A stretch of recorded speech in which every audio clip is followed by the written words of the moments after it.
What's up my homie, what's up my homeboy, what's up my chops, at welcome back sa isa na namang episode ng Battle Hatol Season 2, Bara at Balarila, Under Observation. Kasama niyo pa rin si Marikita, ang inyong proud Filipina independent artist mula dito sa Los Angeles, California. At ngayon, kasama niyo pa rin ako at samahan niyo sana ako na mag-obserba sa mga bagong laban. At nasa kalagitnaan ako ng aking pagre-research kung ang flip top ba ay pwedeng gamitin na kasangkapan sa pagtuturo ng language at culture. Siyempre, Pandelamon. At malalaman lang natin yan kung magde-deep dive tayo, di ba? Hindi lang sa reference, hindi lang sa mga salita, kundi sa istruktura ng panunulat nila. Yes! Kaya halika na, samahan nyo ako kung gusto nyo pa ng mapalawig at mapalawak ang inyong kaalaman tungkol sa ating Balarila. Yes, Bara at Balarila, yan ang ating tema sa Season 2. Excited na ako na manood ng mga bago kasi ano pa yung ibibigay nila na bagong flavor? May bibigay ba silang hindi pa natitikman ng mga luma? Makakapag-inspired ba sila sa henerasyon ngayon? Kaya samahan nyo akong panoorin yung bagong post ng Flip Top Pamoso versus Kai Trio. Wow! Ang art ng pangalan. Charot. So, yun. Let's go. At syempre, bago tayo mag-start, gusto ko pa rin pong magpaalam. Boss Enigma, makikihiram po ulit ng videos niyo po at Flip Top Battle Leagues, Flip Top Staff, Flip Top Management. Kasi lahat ng bumubuo ng Flip Top, mabuhay kayo at more power sa inyong lahat. Let's go. Let's do this. Let's go.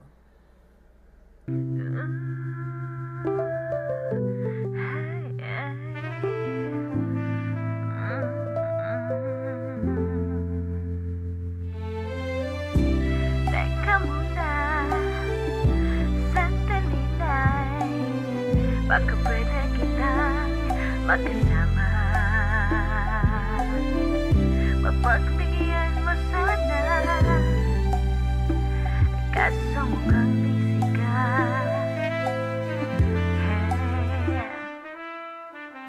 Nagkita kita sa internet cafe, nagpapakilala ka sa iba.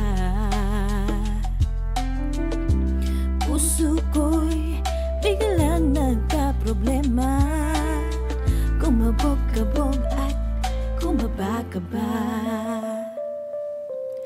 Gusto kitang mahalin, pero hindi pa pwede.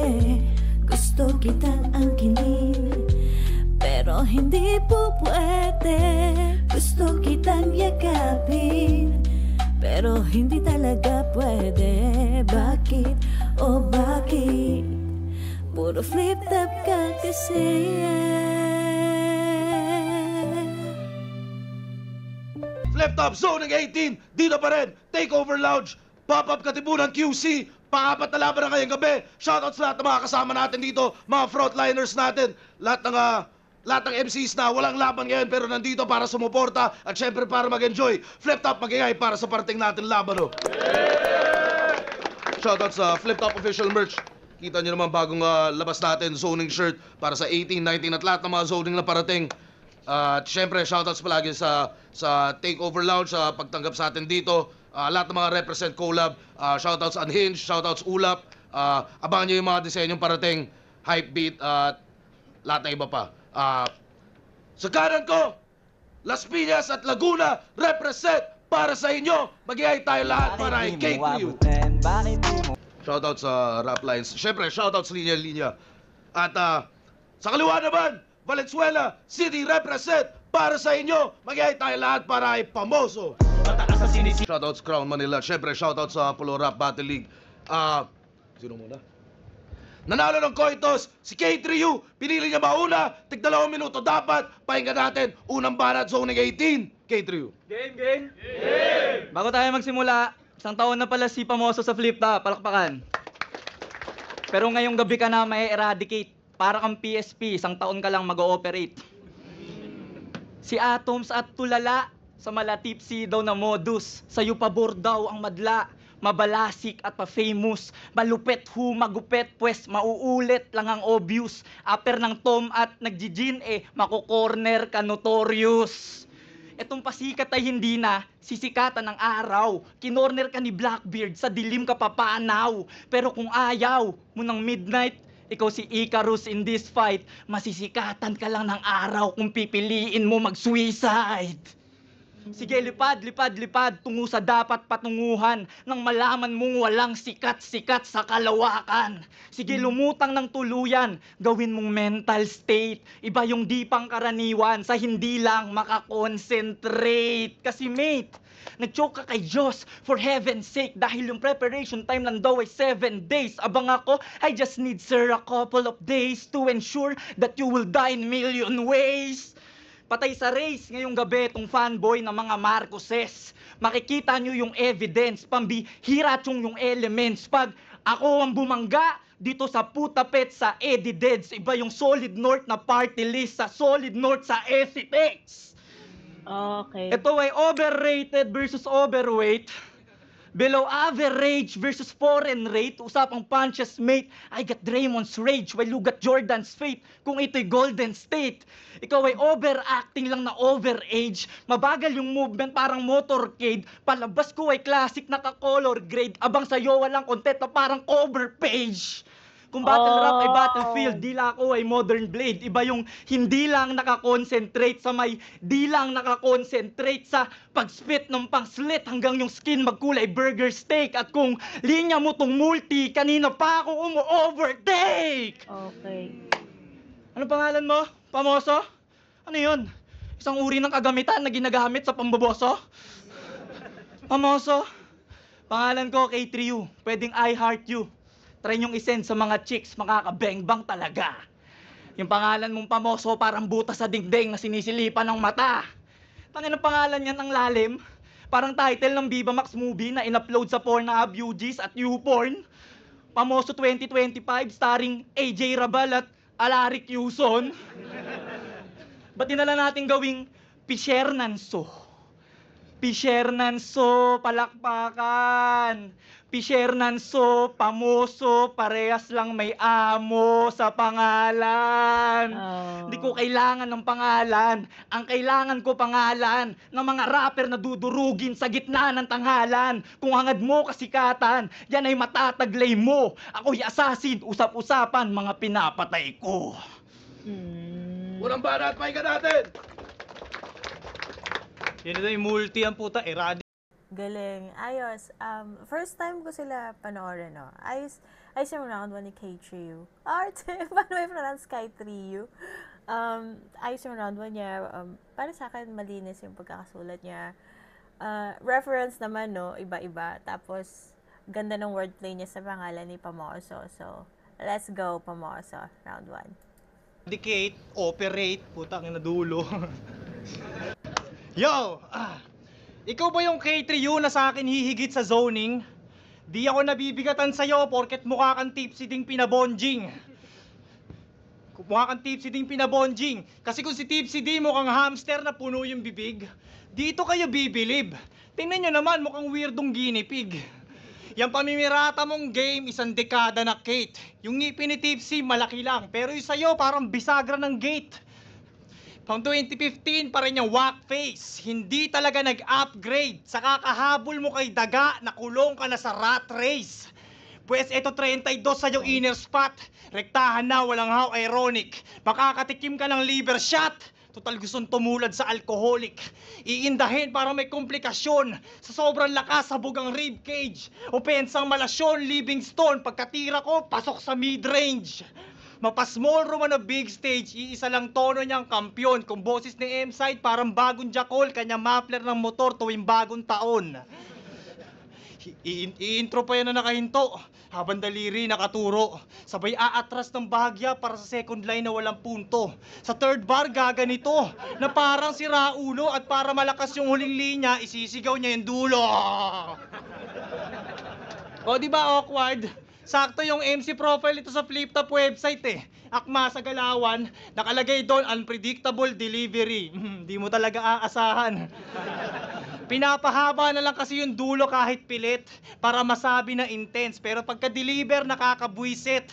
Parang issue ng Flash Express. Itong botchog na parang buntis, makokotongan mo sa ines. Kasi di maganda yung delivery pag nasosobrahan sa stress. Speaking of buntis, sabi niya sa battle nila ni Emzite, katumbas ko 2 mami. Tawagin niyo akong tunay. 2 mami. Tunay. Yun daw katumbas si tanga. Isa lang ibig sabihin yan, di ba? Putang ina ka. Rapper na may dobleng bilat. Talagang laptri tong si Lodi. Sa 2x2 meron kang kamatch. Tandem nila Marichu at Aubrey. Pero titirahin ko pa rin to kahit ramdam ko ako yung lugi. Sino ba di gaganahan mang burat sa katunggaling? 2 yung puke. Pang maternity niyang material ang naglagay sa kanya sa peligro. Sobrang pusi ang puta, mapagkakamalang sphinx to. Sa 3 anggulo kong solido, tsaka magsisilbi niyang nicho. Tung gusto maging mami, isisilid ko parang bangkay sa Ehipto. Wow. Paolo ang barat, pakinggan natin! Yo, check. Wala akong masabi. Ang ganda rin nung sulat dito ni Pamoso. Si Pamoso parang sa single time, parang may pagka-apex siya. I mean, sa unang mo, yung aura, yung tindig, yung the way ng delivery, para siyang may pagka-apex. Ng konti lang, very, very light. Hindi naman sa lahat ng verse. Ang ganda ng, consistency nung sulat niya, sa reference niya, ang ganda nung about sa ina, 'di ba? Tunay, naging mommy, naging napunta sa Ehipto. Ang ganda nun. Medyo na visualize ko siya. Kaya ang ganda nung binigay niya na maganda yung nilatag niya dito sa round 1 niya. Actually, kay K3U, ang ganda ng ng flow niya, no. Si Pamoso naman, ang consistent nung binigay niya na reference dito, nung sulat niya rin pulido. At kahit na maraming call out, no, hindi naman siya masyadong nagbabad dun sa mga tao na binigay niya. Like si Tipsy D, tapos sila Marichu and Aubrey, 'di ba? And feeling ko medyo tight kasi may pagkakaiba sila na pinigay pero parehas maganda yung sulatan nila. Yun nga lang, parang mas umangat. Sa pagkakaobserba ko, mas umangat dito yung sulat ni Pamoso para sa akin.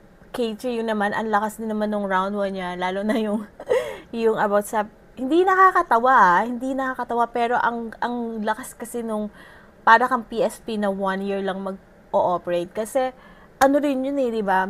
May social commentary rin yun, 'di ba? Sa panahon ngayon kasi nasa na ba si Phoebus, 'di ba? Ano na ba yung nangyari, 'di ba, sa mga tauhan na hindi napasahod, 'di ba? Sana mas mas binrod pa to. Ang ganda nito, ang ganda nung umpisa, akala ko ibabroad pa niya. Akala ko papalawakin pa niya yung about doon. Yung pwede pa niyang sabihin yung about sa gym, mga gym instructor na hindi nasahuran. Marami pa yung elemento na magagamit siya doon about sa PSP na 1 year nag-operate. Ang ganda nun, malakas yun, pero nag-expect ako ng ng tahi. Para sa akin, round 1, Pamoso. Though, ang ganda rin talaga ng ritmo at agos ni K3U. Let's go round 2. Sabi niya kay Joss, sabi niya sa laban nila ni Joss, ba't ako mapapahamak sa Diyos? Weapon ko dyan, 316. Yung dyan 316, ginawang magic spell laban sa may kapangyarihan. Nakaw na nga kay ultimate yung linya, hindi mo pa pinag-igihan. Yung dyan 316, hindi yun weapon, kaibigan. Hindi rin para sa digmaan. Yung bersong patungkol sa pag-ibig at kaligtasan. Paano kung patayin ka ng mga solidong Kristiyanong galit sa blasphemy? Paano kung asawa mo gawin ding casualty? Pag kayo ay namayapa, mga anak nyo, dederecho bantay bata. How ironic, G, dahil sa 316, yung mga chikiting mo ay na 163. 163? Pamilyar ba? Yun yung presyo ng ticket sa parapol niya. Tangina na ito, nagpapa-online raffle. Pati si Cygnus na walang taya sinisingil. Usapang tipsy na ba, sir? Ako yung katunog, pero ikaw yung kaparehas ng karir. Ang lakas pa mag-scatter sa cellphone. Ang lakas magkupal. Pag pumasok ka ng CR, diyan lang. Huwag ka nang magsugal. Scatter boy na sugarol. Pag naubos na yung fans, buraot na sa brands, pa-Gcash na sa fans, pwedeng paldo, pwedeng talo, pwedeng di maka-advance. Russian roulette, buhay mo ay nakaasa lang sa chance. Oh, shit. Alam mo bang, alipin ka ng institusyong nagsasabing yung sugal ay magandang adiksyon? Alam mo bang, wala ka sanang limitasyon kung hindi mo isinantabi yung edukasyon? Kung nag-aral ka lang, hindi ka sana talo ng kagawad sa barangay nyo. Kung nag-aral ka lang, hindi mo sana pinalaglag yung dapat panganay mo. Kamukha niya raw si Apex at Diwata Pares. Walang nalilito, talagang lihiti mo, maladiwata sa pagnanasang tumakbong politiko at mala Apex sa kadahilanang tinakbuhan mo baby mo. Sa mundo ng pasugalan, oo, naging slave ka at pinili mong maging parte ng epidemya. Yung panganay at pangarap mo lahat nag-fade na, sinugal mo ang lahat kaya walang na-save pa. Huwag ka nang umasa, mga katsamba pa, tanga. Ako ay naka-target lock. Oo, malala ng mga tama niya, tila inosente na na-firing squad. Kahit pa nakaka na, hala din na mapipigil pa ang aking lock. Iiwanan kang dapa. Para bang si Luning nasa parking lot. Nakadapa ka na ngayon habang pinapanood ka nilang mamatay sa fight. And fuck John 3:16, ngayon alam mo nang walang everlasting life. Walo ang banat, pahinga natin! Yo! Okay, about everlasting life. Hindi, joke lang. Ayos naman yung yung reference sa Bible, kaso lang, kulang yung pagbabasa niya sa Biblia kasi binabanggit doon yung mga pangako, mga pagkabuhay muli, mga pilay, makakatakbo, mga bulag, makakakita, yung mga luha papahirin ng Diyos sa ating mga mata. Diba? Maraming promise ang Diyos actually. Nasa Bible yon na may everlasting life. Kung magba-Bible reference, make sure at least your research. Let's go, Pamoso. Sinisita pa yung pagpaparapol ko. Kung ako sa'yo, dapat yung idea na yon kinancel. Naiinggit sa parapol ko kasi wala yung pangalan niya doon sa well-rounded. Tapos kamukha ako doon si Diwata. Huwag mo nga akong binibiro. Kung ako si Diwata, dadaling kitang retiro. Yo, pioneer ng pulo. Pero isa lang yung video. Yun na ba yung resibo mo? Huwag ka nga magpanggap na lihiti mo. Mahiya ka sa may titulo. 8 years ago, iisa lang yung battle. Laban sa 5 beses, walang tumalo, 1 taon lang nangyari. At yon ang kaibahan ng nauna lang sa nauuna palagi. Si Lax Hartis, ginawa kong practice. Kamakailan sa aming laban. Ako'y malabong maubusan sa handaang kabilaan. Tapos na ako sa kampyon. Ngayon tondatihan naman ang papahirapan. Yung parating pa lang nga, inabot sa akin. Ikaw pa kayang napag-iwanan? Pioneer ng pulo pero sa motos nag-comeback. Doon siya nagpakitang gilas. Winelcome ni MJ sa bagong laro. Tapos hinamon niya ng rematch. Halos 10 taon na din na nakalipas. Huwag ka na umasa pa sa hype. Tingnan mo, nakasalamin ka na. Malabo na yan pag-usapang site. Nung pinag 1 minutes, kinall-out si Shernan. Tanginan to, mas lumala. Kay Shernan siya nag-focus. Ayun, nag-spottle. Binigyan siya ng tulala. Pagkatapos maging panauhin, yung mga ulo hahamunin, mukhang tanga. 2 battle pa, sunod ka na. Boss Enigma, ako sa'yo, magsulat ka na. Basura tong rebel, ngayon pa nakuhang lumebel. Samantalang agwat mo sa kanila, parang Cambodia to Yemen. Kala mo talaga may pasabog kung mantreten. Typical na Pinoy, init na init, gustong pasukan yung SM. 7 taon nagbabad bilang accountant. Outdated na mga bars mo ngayon. Kaya kung inaakala mo kaya mo kong talunin, nagkamali ka ng kalkulasyon. Ako'y kampyon, kaya dapat nakahanda ka sa mga nagbabadyang atake. Tatambakan kita ng bara hanggang mawala ka sa balanse. Huwag kang papakakampante, ngayon nandito ka sa battlegrounds. Accountant ka pero di mo ma-handle tong iiwanan kong punchline count. Aking punches parang may knuckles pag nag-i-spit ng round. Kung sanay ka sa number, aking angle, hindi mo kayang ma-figure out. Tara magbakbaka ng kataga para magkaalaman sa laban sa balagtasan madadala. Mararanasan na matagpa sa laban. Talas lang ang kasangkapang sasaksak dyan sa kalaban. Balagbag sa paggaspangang papatay dyan sa nakaharang. Pinakita ko lang kay K3 Yuna, I got multis to show. May bilang lang yan sa pangalan pero wala yang numerous flow. Iba natin, natin. Ayos din yung rap skill niya. Medyo, medyo narinig ko na rin kasi yung iba yung nauna lang sa nauuna palagi. Yun lang. Pero the rest, okay naman. No? So, ganda din nung nung flow niya sa end niya ng rap skill niya, pinakita niya. Ayos din yun pa mo. So, okay din na nag-rebat siya about kamukha niya si Diwata. 'Di ba? Ayos yung, para sa akin, isang rin yun, isang factor din yung, isang puntos din sa akin yung nag-rebat ka. Kasi yun on the spot doon mo makikita yung gaano ka-witty yung isang MC. So, para sa akin, ayos din yun. Round 2. Yeah. Ibibigay ko kay Pamoso. Let's go. Sabi nga sa laban nila ni Eds, okay na nag-choke ako kay Diyos, at least di ko nakalimutang pumunta. Tangina, nag-choke ka na, nagmalaki ka pa. Parang utang na loob pa ni Enigmang pumunta ka. At least present, kahit palpak yung proyekto.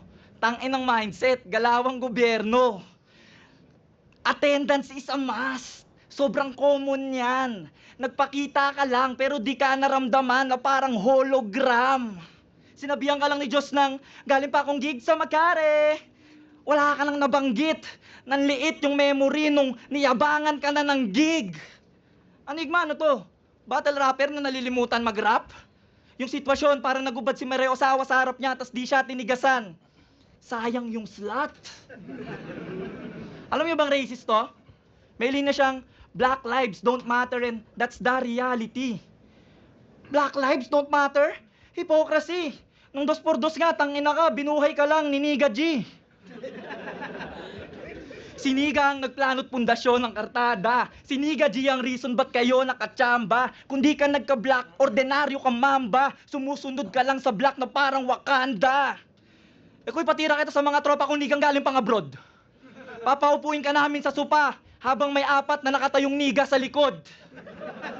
Yung mga nag-react, mga nanonood ng bold. Boss, next 2x2, ikampi mo sa akin si James Oberman. Dudurugin ko lang to at yung kapartner niyang sunog. Papakitaan namin kayo ng mga malalalim na linyang pautal-utal na may kasama pang piyok. Kasi wala naman kayong chemistry. Yung tandem nyo monotonous. Pag napasubo kayo sa amin, tsaka aabot ng esophagus. Feeling ducks na parang platypus. Dapat pangalan mo, anonymous. Tuntunog robot, parang Autobots. Mararanasan mala Holocaust. Mala Hitler, na may 6 na milyong niligpit. You want smoke? Pumasok ka sa chamber of death. Inhale, exhale, sulitin mo mate. Nilalanghap mo yung sarili mong ikinikremate. Hindi ka matayan, hangangganan ng iyong sasapitin. Kaluluwa mo ay makakaranas din ng exorcism. Wala nang afterlife sa'yo, ikay ginapos lang. Oo, dinukot ko yung soul, parang Thanos lang. Naging ayos lang, nung ustisya'y natamo, dahil kapwa mo na racist ang dumidik pa sa'yo. Rhyme scheme na technical, na may konseptong madugo, yun ang di kayang gawin ng mga champion sa pulo. Yung grupo niya na Bloods, gusto niya mag-collapse. Kesyo peki raw na thugs, kesyo peki raw na fugs. Para kang leukemia dahil cancer ka sa Bloods. Hoy, leukemia, pati si Boy Tapik, aka Kiko Matching, pinag-iinitan mo? Kasalanan niya bang waka, kaya di mo siya mapaganto? Kiko Matching, Boy Tapik, ako bahala sa'yo, Repa. Hindi ko hayaang si leukemia ang maging rason para mawalan tayo ulit ng Kiko sa eksena. Valenzuela represent, sige raise your flag. Pero kung usapang North, ako ang Brandon Stark. Gamit vision, naging ruler yun ng aking niche. Abang ikaw wala ng vision, parang Scarlet Witch. Kung di ka pinagmotos ng Christian, isa ka paring wak MC. Parang Cebu yung history, nasakop mo lang yung pulo ng dahil sa Christianity. Huling bagsak ay WandaVision. Kung ito ay fantasy, kahit present ka ngayon, patay ka in reality. Huling banat, pahinga natin! Overtime ng malala, no? Pero, para sa akin, okay din yung social commentary, race, ethnicity dito. Akala ko nga lang sasabihin niya na na kung hindi dahil sa itim, wala tayong rap battle, diba? Walang hip-hop, diba? Kasi sa kanila yan galing eh. Pero, ang ganda rin nung niya doon. Ang ganda rin ng angle niya doon about doon sa Black Lives Matter. Maganda rin yun. Yun yung pinaka nagustuhan ko sa round 1 niya, yung Black Lives Matter. Yung pagtalakay about sa mga... Actually, yung kay Kiko, okay din yun. Yung kay Francis M. Maganda rin yun. Pero kung ibigay tayo ng mga tao, like yung mga, ibigay natin yung mga inambag nila, hindi dahil lang sa nawala sila. Ano yung mga magandang binigay nila, magandang, like yun, yung inambag sa rap scene, mga, ano yung mga bagay na inspired ka dahil kay Master Francis M. Diba? So, yun. Maganda rin yun, pero para sa akin, may ibe-better pa sa pagbigay nun. Kasi, di ba nga tayo nga, pagka nag-reference tayo ng mga sila Dr. Jose Rizal, di ba? Binibigay natin ng proper citation. Same thing din dapat kapag nagre-reference tayo ng mga tao sa hip-hop, di ba? Magbigay pa tayo ng mga ginawa nila, di ba? So, yun yung mga nagustuhan ko sa Round 3 kay Trio. So, let's go, Pamoso. Thanos daw. Ano ba naman yan? Thanos, tas malaki tiyan. Tapos sinasabi pa, sa 2x2, kung ano-ano sinisita. Magkahanap ka na ng kakampi, si James Overman, puta, di naman niya marunong magsalita. Yo.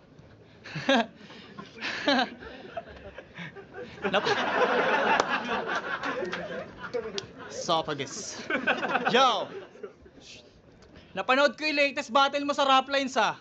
Sabi mo doon, panoorin ka naming mag-champion sa Pedestal 4. Bakit first round pa lang nabigo ka ng kuhanin? Pedestal ano ba tinutukoy mo? Pedestal 400?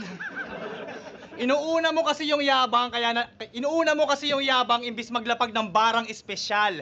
Nasobrahan ka sa laki ng ulo kaya nalaglag ka sa pedestal. Oo, tinalo ka ni Jabo, kaya lagay mo ngayon lalong in danger. Kasi kung yung jab di mo nga kinaya, paano pa kaya tong haymaker? Suntok ko dumudurog ng buto. Anong palag ng weak defender? Matapos yan dapuan ng banat ko, mangangailangan siya ng stretcher. Doon sa Ebsing, malaproto J pa nga lang, ikay agarang tinalo. Kung basihan ng bawat hurado na batas kat 5-0. Sa mga dikta nung kalaban, ikay lantarang ginago, nakatikim ng shots fired gamit gun bars, malakris Delano. Oo, lahat na nabanggit, tinalo si Fuego. Pero yung konsepto sa'yo ko konekta. Yung makaluwa mong estilo, di umuubra pag bagong meta. Kahit gumamit ng time machine, mananatili kang napaglipasang mahina. Sa madaling salita, para kang si Fuego, mali ka ng nilapagang ira.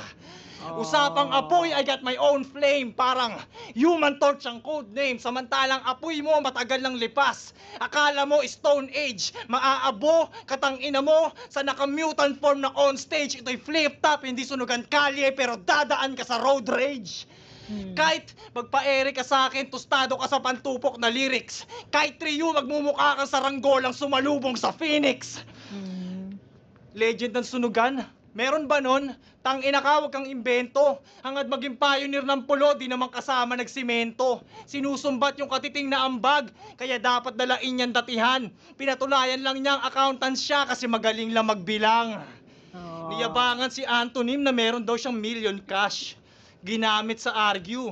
Sinisigaw niya salary at hindi rap money. Meaning dito wala yung value. Perang galing sa trabaho, ginawang lamang sa artistry. Iyabang mo yung milyon sa battle MC kung naipon mo yan gamit talent fee.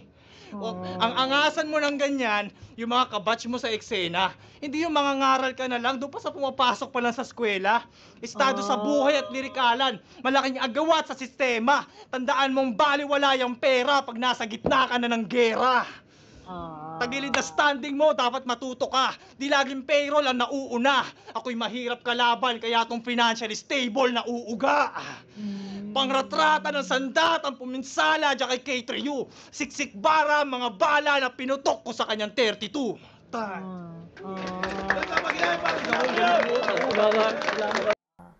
Galing na. Okay din. Ang ganda rin ng learnings. Ang ganda rin ng learnings ni Pamoso sa round 3 niya. Ayos. Pwede. Let's go. Para sa akin, Pamoso. Zoning 18, K3 versus Pamoso. Mag-iayos pang beses para sa kanilang pareho. Boto ng hurado, 5-0. Mag-iay tayo lahat para kay Pamoso. Shoutouts K3. Solid. Yun, ayos. K3 yun, napaka-solid doon, Boss Arik. Salamat po. Gusto ko Ayun. Thank you at congratulations sa inyong dalawa. Solid na laban yon. Medyo bawas na tayo sa call kasi masyado nang saturated. Please, ibang parang scientific term naman, diba? Para mas educational, diba? Para mas makakuha tayo ng mga terminolohiya, diba? Ng mga ibang Tsaka yun nga, please lang, battle hatol reminder, no, sa mga MC. Kapag magdadamay kayo ng asawa, ng anak, make sure na hindi kayo makakalabag sa batas. Kasi may batas tayo. Kasi especially na to, na-upload to. Diba? Na-upload to sa mapapanood to, ng mga may ticket agad. May resibo agad na makakalabag kayo sa batas. Isa lang akong concerned citizen. At ayun, congratulations at kita-kits tayo sa susunod na educational recap. Tingnan natin kung ano yung makukuha ko kay Pamoso at K3U. Thank you so much pa rin sa pakikisama sa akin at kita-kits tayo sa susunod na video at let's go. Let's do this.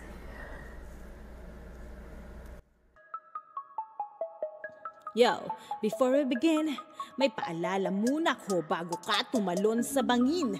Respeto sa babae, hindi pwedeng baliwalain. Bara mo'y matalim, pero dapat may hangganan din.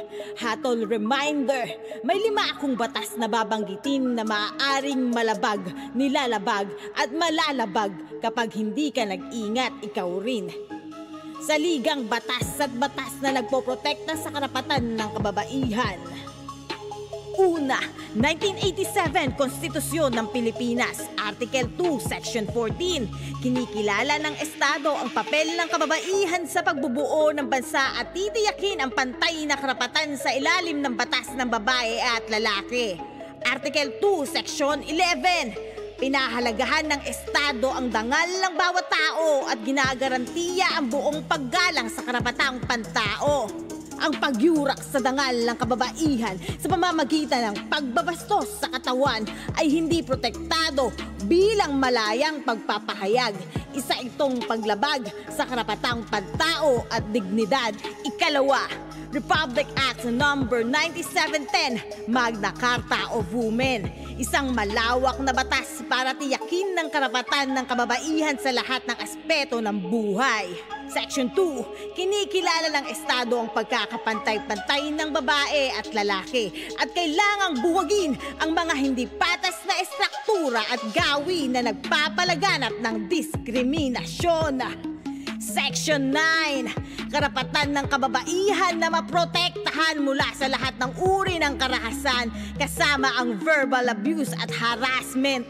Ang mga bara sa battle na naghahamak, bumabastos o humahantong sa pambababae ay paglabag sa batas na ito.